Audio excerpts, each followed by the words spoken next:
కాంట్రాక్టుల గురించో ఈ డైరీలకి కట్టబట్టే టెండర్ల గురించే ఆ రచ్చ చేసి చివరికి ఎక్కడ దాకా తీసుకొచ్చారా నెయ్యి రేటు పెంచుకోవడానికి? ఆ కోణం ఏమన్నా కనిపిస్తుందా నిన్న జరిగిన దాంట్లో? ఒక్కటి బేసిక్గా పాయింట్, ఈ ఏ డైరీలోనైనా ఇంక్లూడింగ్ హెరిటేజ్ డైరీ సొంత గేదెలు కానీ సొంత ఆవులు కానీ ఉన్నాయా?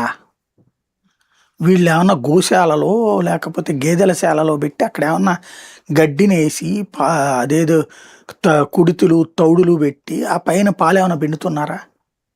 ఏమీ లేదు కదా. ఏది కూడా అందరూ కూడా రైతులు ఎవరన్నా గేదెలను పెంచుకుని ఆ ఏరియాల్లో పాల శీతలీకరణ కేంద్రాలు ఉంటాయి, అందులోకి తీసుకెళ్ళి ఈ పాలు పోస్తే ఆ పాలని ఆ డైరీలు కొనుక్కుని వాళ్ళు అమ్ముతారు.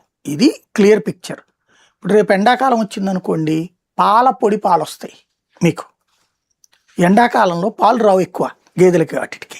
ఇదివరకు మేము పాల డైరీ ఎదురుగుండా ఉండేది మా కాలేజీ, విజయపాల డైరీ ఎదురుగుండా. కాబట్టి మేము ఆ లోపల అవన్నీ చూసాం, అందులో మాకు బాగా తెలుసు ఆ పాలల్లో ఎట్లా ఉంటుంది అనేది.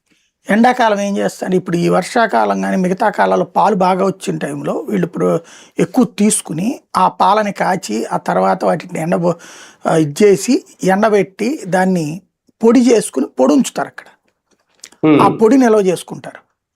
ఆ పొడిని మామూలుగా అమ్మేది అమ్ముతారు, మిగతాది నిల్వ చేసి ఉంచుతారు. ఎండాకాలంలో పాల పొడిని పాలగా మార్చి అమ్ముతారు పాల డైరీలో. అట్లాగా రకాలు ఉంటాయి. ఇప్పుడు ఇంకొకటి, ఈ డైరీలు ఒక డైరీకి ఖచ్చితంగా సంబంధాలు ఉంటాయి. ఇప్పుడు ఒక డైరీ వాడు రోజుకు 1,00,000 లీటర్ల పాలు ఉత్పత్తి చేసి అమ్ముతున్నాడండి.